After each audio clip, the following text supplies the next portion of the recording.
Vamos abrir as nossas Bíblias no Evangelho de João, capítulo 10.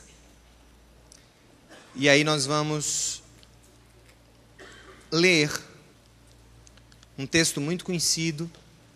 E eu quero fazer algumas reflexões sobre as implicações desse texto na nossa vida cristã, na nossa vida enquanto servos, na nossa vida enquanto filhos e filhas.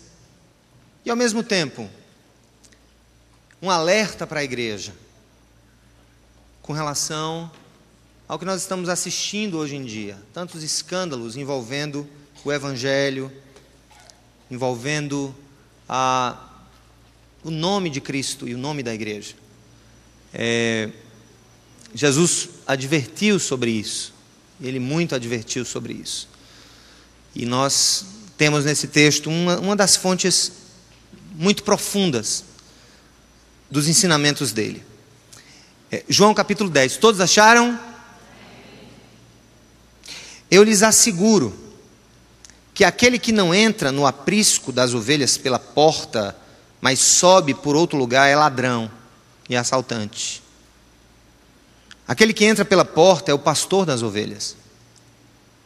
O porteiro abre-lhe a porta e as ovelhas ouvem a sua voz. Ele chama as suas ovelhas pelo nome e as leva para fora. Depois de conduzir para fora todas as suas ovelhas, vai adiante delas, e estas o seguem, porque conhecem a sua voz. Vamos repetir essa frase? Porque conhecem a sua voz. Mais uma vez. Porque conhecem a sua voz. Mais alto. Porque conhecem a sua voz. Mas nunca seguirão um estranho. Na verdade, fugirão dele, porque não reconhecem a voz de estranhos. Jesus usou essa comparação, mas eles não compreenderam o que lhes estava falando. Então Jesus afirmou de novo: digo-lhes a verdade, eu sou a porta das ovelhas. Todos os que vieram antes de mim eram ladrões e assaltantes, mas as ovelhas não os ouviram. Todos os que vieram antes de mim, vem, eu sou a porta, quem entra por mim será salvo. Quem entra por mim será salvo. Entrará e sairá e encontrará pastagens. O ladrão vem apenas para roubar, matar e destruir. Mas eu vim para que tenham vida e a tenham plenamente. Eu sou o bom pastor. O bom pastor dá a sua vida pelas ovelhas. O assalariado não é o pastor a quem as ovelhas pertencem. Assim, quando vê que o lobo vem, abandona as ovelhas e foge. Então o lobo ataca o rebanho e o dispersa. Ele foge porque é assalariado e não se importa com as ovelhas. Eu sou o bom pastor. Eu conheço as minhas ovelhas. Vamos repetir essa frase. Eu sou o bom pastor. Eu conheço as minhas ovelhas e elas me conhecem. Mais uma vez, elas me conhecem. Lá atrás nós repetimos o quê? O que foi que nós repetimos? Porque conhecem a sua voz. E aqui ele repete: elas me conhecem. Assim como o Pai me conhece, e eu conheço o Pai, e dou a minha vida pelas ovelhas. Tenho outras ovelhas que não são deste aprisco. É necessário que eu as conduza também. Elas ouvirão a minha voz, e haverá um só rebanho e um só pastor. Por isso é que meu Pai me ama, porque eu dou a minha vida para retomá-la. Ninguém a tira de mim, mas eu dou por minha espontânea vontade, e tenho autoridade para dá-la e para retomá-la. Esta ordem recebi do meu Pai. Diante dessas palavras, os judeus ficaram outra vez divididos, e muitos deles diziam: ele está endemoniado e enlouqueceu, por que ouvi-lo? Mas outros diziam: essas palavras não são de um endemoniado. Pode um demônio abrir os olhos dos cegos? Vamos repetir. Pode um demônio abrir os olhos dos cegos? Gente, esse texto é incrível. Jesus aqui está falando de algo muito importante, de um processo de relacionamento tal que ele constrói com quem é verdadeiramente seu filho e sua filha, um processo que envolve segurança, um processo que envolve entrar e sair, liberdade e não aprisionamento. Um processo que envolve também ser alimentado, ele leva para as pastagens, mas essencialmente um processo que passa por algo que é a magna característica e qualidade humana, que é a sua capacidade extrema de comunicar-se. Nós vemos isso como uma marca do ser humano. Não há nenhum sub-humano que, em um processo, digamos, pretensamente evolutivo, se compare ao ser humano. Nós temos aqui o ser humano e nós temos aqui o animal mais inteligente que possa haver. Processo de comunicação, um processo de percepção que Jesus diz que tem com a gente, mas que ele usa aqui o aspecto de uma relação de cuidado e de proteção que ele tem com o seu povo, que ele passa a chamar de ovelha. Jesus era um homem da história e um homem na história. A pregação dele era totalmente contextualizada a uma visão da sua ambiência, onde o seu povo vivia, no campesinato, na ideia de uma sociedade eminentemente rural, que dependia das ovelhas, que dependia, enfim, das plantações, e ele está lá usando as metáforas do cotidiano para falar de verdades. Mas eu quero começar dizendo, aqui fazendo algumas distinções sobre aquilo que qualifica essa relação com Jesus, que ela não passa necessariamente pela religiosidade, ela não passa necessariamente pela adesão a uma instituição, mas que passa essencialmente por essa relação entre ele e nós. E eu costumo dizer o seguinte, que a grande descoberta, o grande salto libertacional, o salto em direção à liberdade que um ser humano pode ter, é entender a sua autonomia nesse conhecer a Deus, e não depender absolutamente de terceiros para que essa fé seja genuína e consolidada. Embora não há nenhuma fé que não seja vivida em comunidade, a fé por si só é um processo pessoal. Todos nós, ou nós passamos por esse processo, ou nós teremos sido meramente conduzidos a uma adesão qualquer, a uma religião qualquer. E aí, não é exatamente sobre isso que Jesus está falando, sobre os cuidados e os perigos que a nossa vida corre, quando nós não entendemos a dimensão desse relacionamento com Deus em Cristo e o que isso pode nos possibilitar. A primeira coisa que Jesus diz aqui, ele fala: eu lhes asseguro que aquele que não entra no aprisco das ovelhas pela porta, mas sobe por outro lugar, é ladrão e assaltante. Jesus então está falando aqui sobre algo muito comum que iria acontecer com a igreja e que acontece com a igreja. É que o corpo de Cristo, a igreja de Cristo, está sendo tomada de assalto. Ou seja, o falso ensinamento, a falsa doutrina, a espetacularização de certas coisas. Ou seja, Jesus, ele diz que ele, como pastor, ele entra pela porta. Ou seja, ele quer dizer que ele não usa subterfúgios. A vida cristã é, portanto, uma vida sem segredos.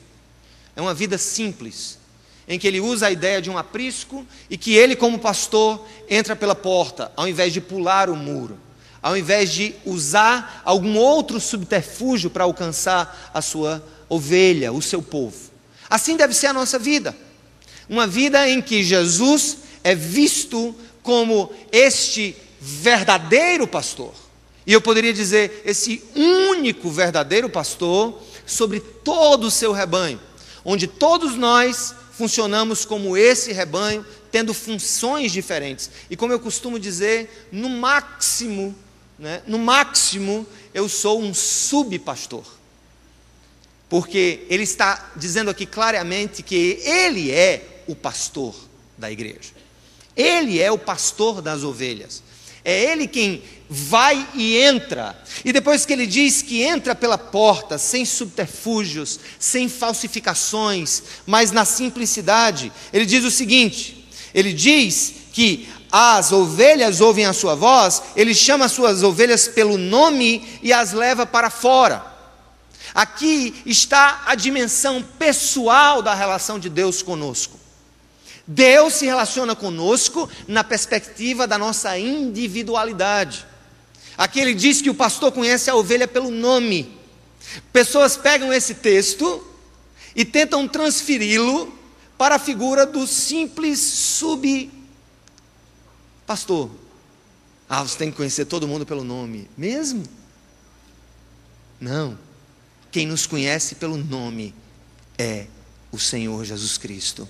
A cada um de nós, em todas as multidões, em qualquer lugar onde estejamos, Ele nos conhece pelo nome e nos chama pelo nome. Eu quero dizer uma coisa para você, gente. Isso aqui é um dos postulados da Reforma Protestante. E eu quero levantar isso. A ideia de uma fé que perpassa o indivíduo na sua inteireza, na sua completude, onde eu respondo a essa voz, onde eu tenho esse relacionamento com Deus, e que eu não dependo da irmãzinha da esquina a orar por mim, eu não dependo do pastor na televisão a me conduzir até Ele, porque Ele me conhece, Ele chama a minha vida pelo nome, e Ele me conduz pessoalmente nas estradas da minha vida, amém? Mensagem um tanto quanto heterodoxa para os dias atuais. Jesus era um libertário mesmo. Não no sentido de Karl Marx, de visualizar o reino de Deus como uma revolução decorrente de uma eterna luta interclasses, mas da maior revolução que pode haver no ser humano, que é a sua própria revolução conceitual a respeito de quem ele é. Jesus, ele mostra que ele pode ser o direcionador, o inspirador das nossas ideias, em um processo muito individual. Eu estava dando aula agora há pouco, e a gente comentava sobre isso na sala de missão da igreja, introdução à missão da igreja, e eu disse, gente, eu acho que a grande sacada e o grande risco hoje para os movimentos religiosos, e por isso que não é uma mensagem que se passa, é que cada pessoa deve ser responsável por sua vida diante de Deus. Na hora que essa mensagem é passada, o messianismo cai por terra. Mas o messianismo é lucrativo. É importante ter pessoas sendo idiotizadas no discurso, especialmente e tristemente, do que se chama hoje Igreja Evangélica Brasileira. Mas Jesus está dizendo que a ovelha ouve a voz dele. Há uma relação. Se ela não há, você precisa buscar essa relação. Você precisa entender que o Espírito Santo não é uma dádiva de poucos, como se fosse criada uma realeza eclesiástica. Não, todos nós. Amém, gente? Todos nós. E ele vai mais à frente, ele diz assim, ele diz: depois de conduzir para fora todas as suas ovelhas, vai adiante delas e essas o seguem, porque conhecem a sua voz. Mas nunca seguirão um estranho, na verdade fugirão dele, porque não reconhecem a voz de estranhos. E aí Jesus faz uma outra comparação. Ele primeiro diz que é o pastor da ovelha, e depois ele diz que é a própria porta do aprisco. E às vezes as pessoas não entendem, eu sou a porta da ovelha. A ovelha passa por mim. Gente, a porta de um aprisco, ela tem dois significados muito importantes. A ideia da proteção e a ideia do ingresso e da saída. E certa vez eu vi uma ilustração sobre a vida do campo na época de Jesus, que os pastores, geralmente com poucas ovelhas, ou muitas, nas peregrinações no deserto, ou quando levavam para aprisco geralmente simples, eles, para se certificarem absolutamente de que as ovelhas estariam protegidas, eles dormiam na porta do aprisco. Eles se deitavam na porta do aprisco. Porque ao simples movimento da ovelha em direção à porta, ele seria cutucado, digamos assim, e ele perceberia a aproximação. Quando Jesus diz que é a porta, ele está falando no sentido da segurança. Eu sou a segurança da minha igreja. Eu sou a segurança do meu povo. Eu cuido da minha igreja. Amém, irmãos? Só Ele quem cuida da igreja. Então deixa eu dizer uma coisa para você, agora muito pessoal. Deus cuida de você.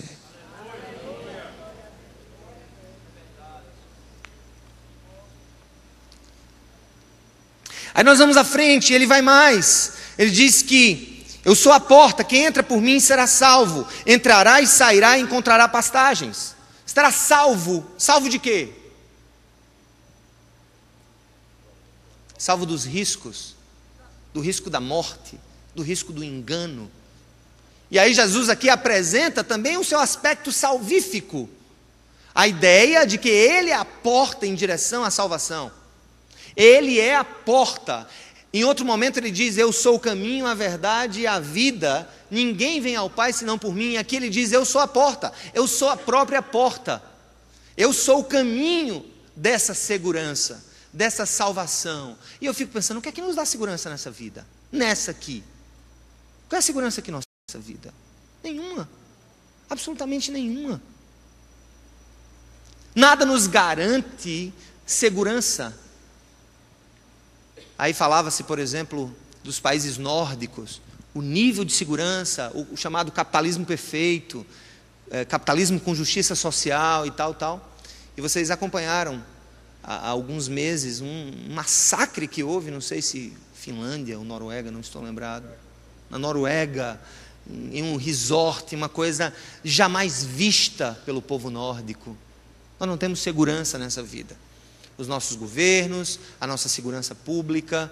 Mas, gente, Jesus, eu creio que fala de algo muito mais profundo do que simplesmente segurança física, segurança pública.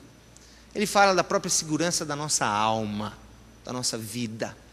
Segurança da minha alma. Minha alma está segura, independente das circunstâncias.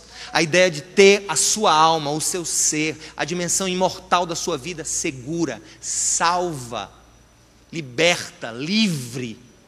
Eu fico pensando sobre a igreja perseguida hoje. A igreja perseguida, eu estava fazendo uma análise, conversando com um dos líderes da igreja sobre a Somália. E ele falando o quanto Deus estava fervilhando o coração dele pela Somália. Ele diz, rapaz, veio de onde esse negócio da Somália, rapaz? Não, porque eu assisti um negócio do Net Geo, e falando de um cara lá que construiu uns hospitais para o pessoal que participou da guerra, que estava ficando doido. Ele criou 5 abrigos para cuidar de pessoas que estavam mentalmente abalados pela guerra.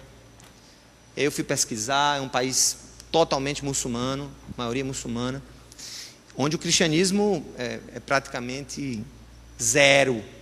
E eu fico pensando, né, nós temos a igreja do Senhor perseguida em todos os lugares. Na China, especialmente em países que não têm uma democracia consolidada. E aí eu fico pensando, gente, esses irmãos, humanamente falando, não estão seguros. Mas Jesus olha para eles e isso vem como um bálsamo em momentos de dor. E ele diz, eu sou a porta, aquele que entra por mim estará salvo, seguro. A ideia de um porvir, e aí como eu falava, falando um pouco de filosofia da história aí, para os colegas historiadores, a ideia de um porvir, de um descortinar. Biblicamente, gente, a história da humanidade aqui é uma fase em um processo eterno, que não é cíclico, que não é de retorno, mas onde a responsabilidade humana está sendo pesada até o final dos tempos. Então, a ideia de um porvir, quando Jesus diz está salvo, Ele está falando de algo muito mais amplo do que ter o seu corpo salvo da morte, ou de ter o seu corpo salvo de um ataque, ou o que quer que seja. Ele está falando de uma dimensão no porvir, na consumação da história. E essa mensagem é confortadora para nós, porque no meio de situações extremamente hostis à própria ética do cristianismo, especialmente nas últimas 4 décadas, nós podemos colocar no nosso olhar a seguinte esperança: mas o Senhor disse que Ele é a porta, e quem entrar por Ele será salvo, será, enfim, poderá desfrutar de maneira eterna e plena desse relacionamento. E Jesus vai mais à frente, ele diz algo também muito impressionante. E aí eu quero ir mais longe. Jesus, ele diz assim: o bom pastor dá a sua vida pelas ovelhas. O assalariado não é o pastor a quem as ovelhas pertencem. Assim, quando vê que o lobo vem, abandona as ovelhas e foge. Então o lobo ataca o rebanho e dispersa. Ele foge porque é assalariado e não se importa com as ovelhas. Jesus está falando da autoconservação da vida. Jesus está falando de uma tendência humana de dizer assim: eu estou bem, está tudo bem. Jesus está falando aqui de uma situação normal. Ele está dizendo: o pastor, se não for o pastor, ele é o assalariado, ou seja, ele é o empregado que cuida daquelas ovelhas. Então o que acontece? Ele diz que o assalariado, ele está ali pelo salário, ele não está ali pelas ovelhas. E na hora que o lobo vem, ele quer livrar a sua própria pele. Essa ideia de autoconservação da própria vida, essa ideia de tranquilidade, de uma vida em que eu não sou incomodado nas minhas questões. E a igreja tem sido ensinada a ser como um assalariado. E eu vou dizer como é que nós somos ensinados a sermos assalariados. Todas as vezes que a nossa fé está baseado nas benesses de Deus, está baseado em um troca-troca espiritual, está baseado em um escambo espiritual, quando a bolsa de valores do reino de Deus, entre aspas, está em baixa, eu pulo fora. Porque aquilo não é satisfatório para mim. Porque no final das contas, quando Jesus fala do pastor assalariado, ele está falando também do discípulo que não é discípulo. É um discípulo que é interesseiro, que está preocupado com sua autopreservação, com sua autoconservação, em que a igreja funciona como um arsenal de bênçãos, como um armazém onde eu levo a senha da fé e lá eu recebo dádivas espirituais para a minha vida. Mas na hora que falta, na hora que não tem, ou até mesmo na hora em que eu estava até comentando com o pessoal, que uma certa vez eu recebi uma sugestão de trazer para cá, para a Cidade Viva, uma pessoa que fazia isso, fazia aquilo, e era milagre para cá, e era milagre para lá, e não sei o quê, e tal, e que eu estava no meio de uma série na igreja, eu estava ensinando a carta aos Coríntios, e eu disse: não, muito obrigado, nós não temos interesse, nós não nos aliamos muito a esse movimento. A gente acredita que Deus faz milagre, mas eu não preciso armar um palco para alguém subir e fazer milagre. Se Deus quiser fazer milagre, Ele vai fazer no culto de domingo, de quarta, de segunda, em silêncio ou com barulho. Isso é uma questão do Senhor. Então, aquilo foi bem interessante. Por quê? Por que foi que eu percebi? Depois até descobriram que esse cara era um charlatão, foi preso, falso testemunho em João Pessoa, graças a Deus, um criminoso a menos a corromper a igreja de Cristo, e descobriram que ele usava o nome de um cara que era de uma banda da Bahia. Era uma coisa bem, aquela coisa que você acha que só tem em filme, sabe, naquelas tramas de Hollywood. Mas no final das contas, moral da história, o que é que eu estou querendo dizer? É que nós estamos hoje com um desejo de autoconservação, de autopreservação e de um triunfalismo cristão tão grande, que hoje o ensinar a Bíblia, o parar assim, eu vou ali, eu vou para um estudo bíblico. Se você disser: gente, tem um estudo bíblico quarta-feira sobre o livro de Atos, vão aparecer 200. Mas se eu disser: quarta-feira vai ter um cabo aqui que faz milagre da Cangapé, pode fazer 2 cultos. Por quê? Porque na questão está o quê? Está a busca pela satisfação de nossas necessidades. E Jesus está dizendo: não, pois eu sou o pastor. Eu ajo da seguinte maneira: se o lobo vier, eu vou lá. E se eu tiver que morrer, eu vou morrer. Mas eu vou morrer por amor às minhas ovelhas, não para a autopreservação da minha vida. Jesus, ele manda uma mensagem para a igreja extremamente profunda nesse momento, quando ele disse: gente, nós devemos viver para servir, para amar, para nos doar e para correr riscos. Não há cristão genuíno que não queira correr riscos.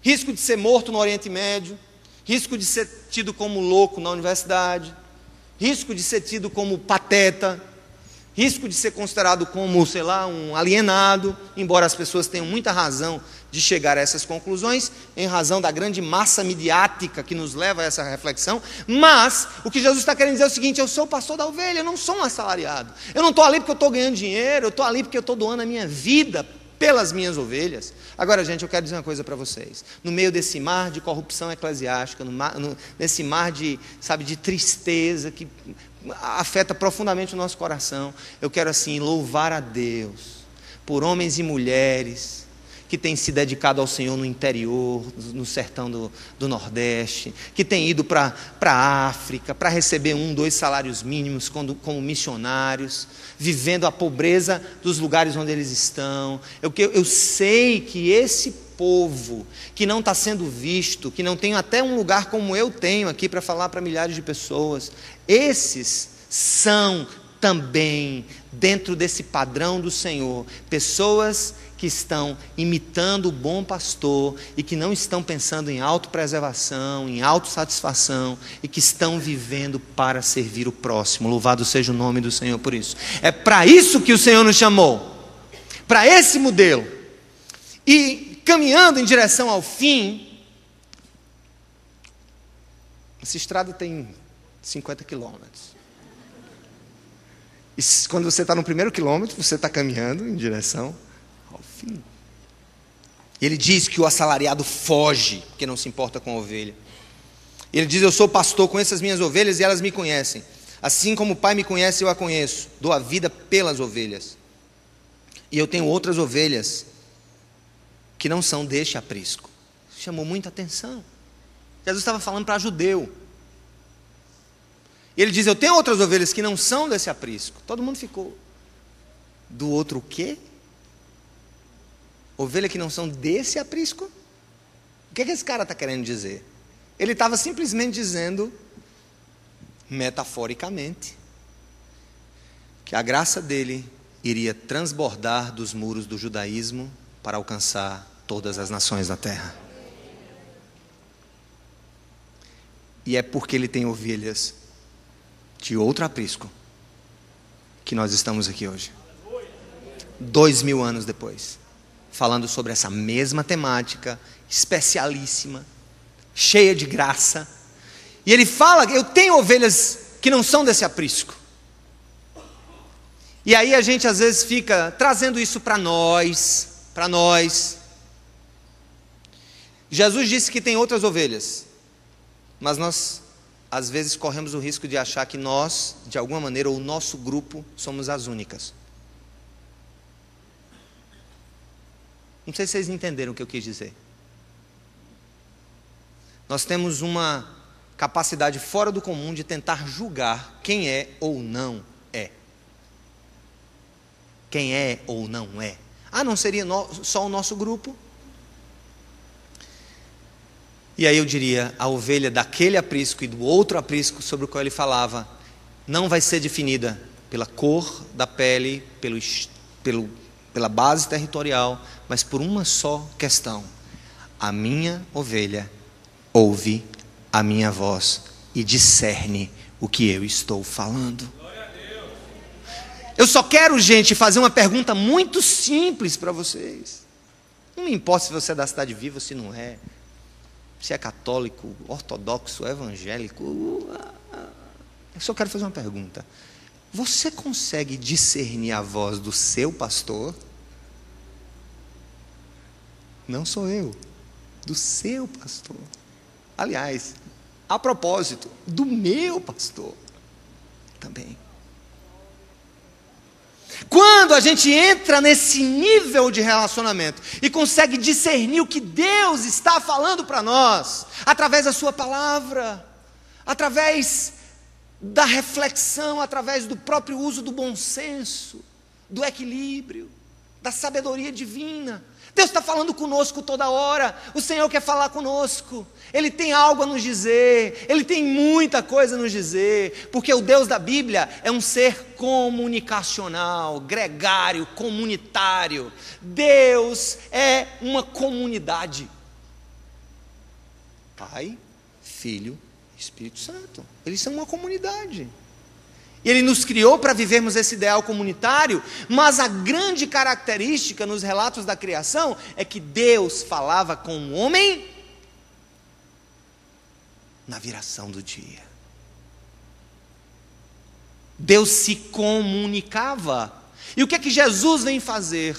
Jesus vem restaurar os elos de comunicação perdidos. Jesus vem reconstruir torres de celulares espirituais, para que possamos de volta ouvir uma voz que pelo pecado deixamos de ouvir outrora, mas que pela graça nos é disponível hoje. Deus é um ser que fala hoje, e Ele quer falar com o seu povo, Ele quer falar com as suas ovelhas, e Ele diz: as minhas ovelhas ouvem a minha voz, me escutam e me entendem. E você?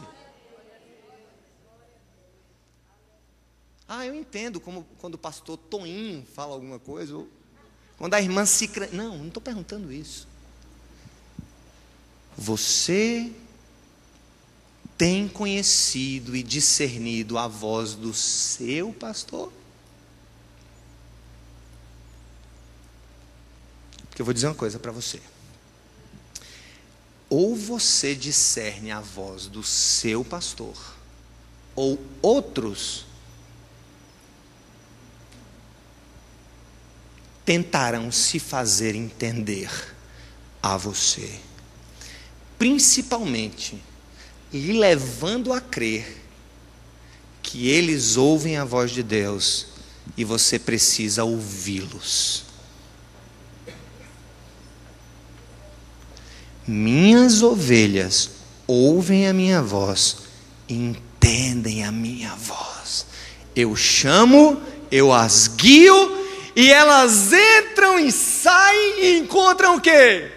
Pastagens. A ideia de entrar e sair lhe remete ao quê?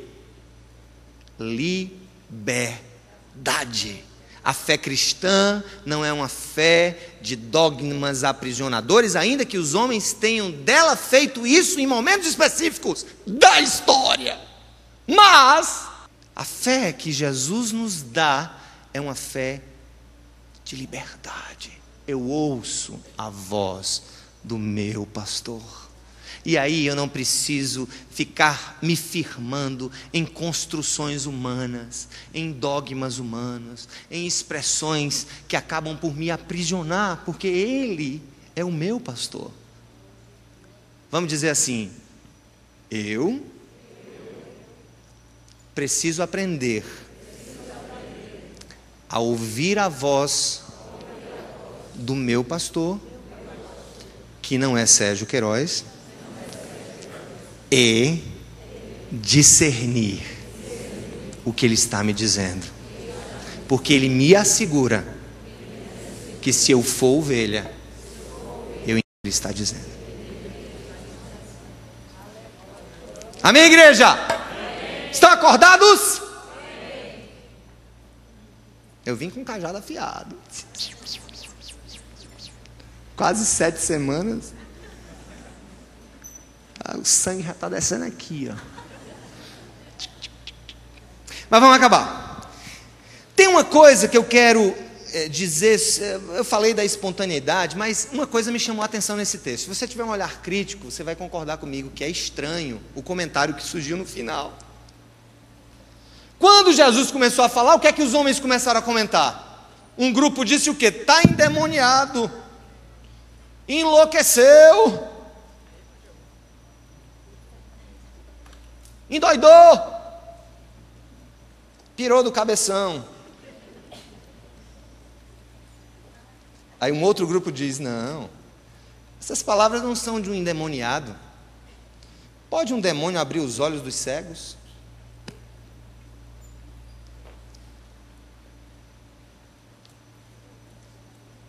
Abrir os olhos dos cegos.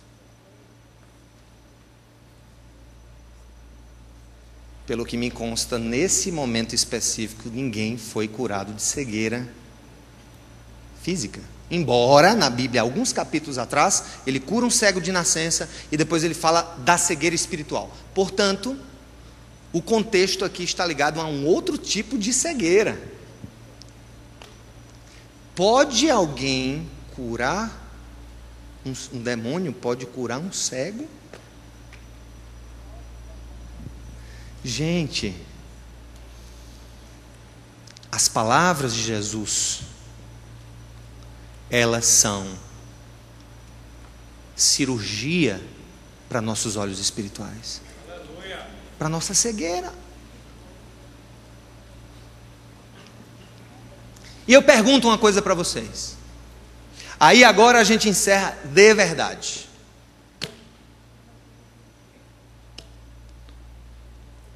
Como ser curado da cegueira espiritual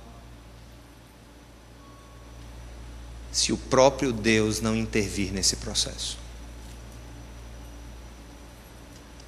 Aí a gente vê uma pessoa às vezes estragando a vida, já percebeu isso? Porque assim, a gente acompanha algumas pessoas na comunidade e vem aquela pergunta: como é que a pessoa pode estar fazendo o que ela está fazendo da vida dela?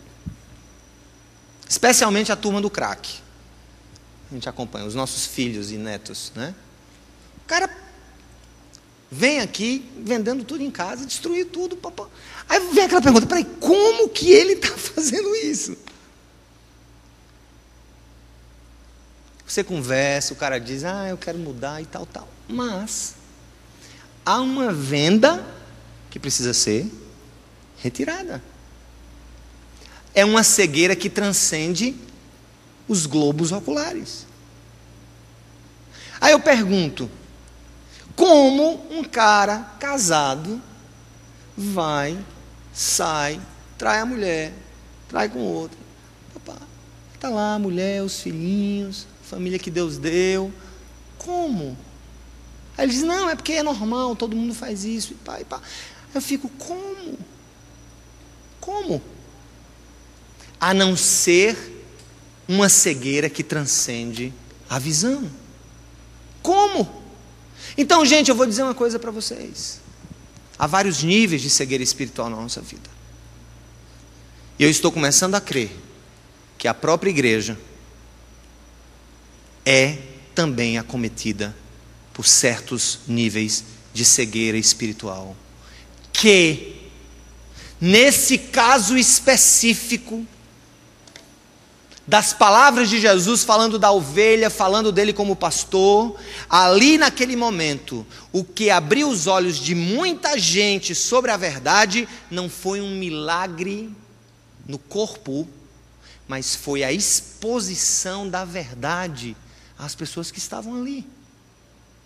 Está lembrado que ele diz: conhecereis a verdade e a verdade vos, o quê? Libertará. Libertará de qualquer coisa, de qualquer jugo, de qualquer cegueira. E esse processo humano de descoberta, ele passa necessariamente por um toque prévio do Espírito Santo. Então, eu vou concluir o que eu quero dizer com um só exemplo. Muitas vezes nós oramos para que Deus mude o comportamento de uma pessoa. Já percebeu isso? E eu quero sugerir você mudar a sua oração. Deus, faz cair as escamas dos olhos para que a tua verdade entre, faça morada, transforme e faça a diferença.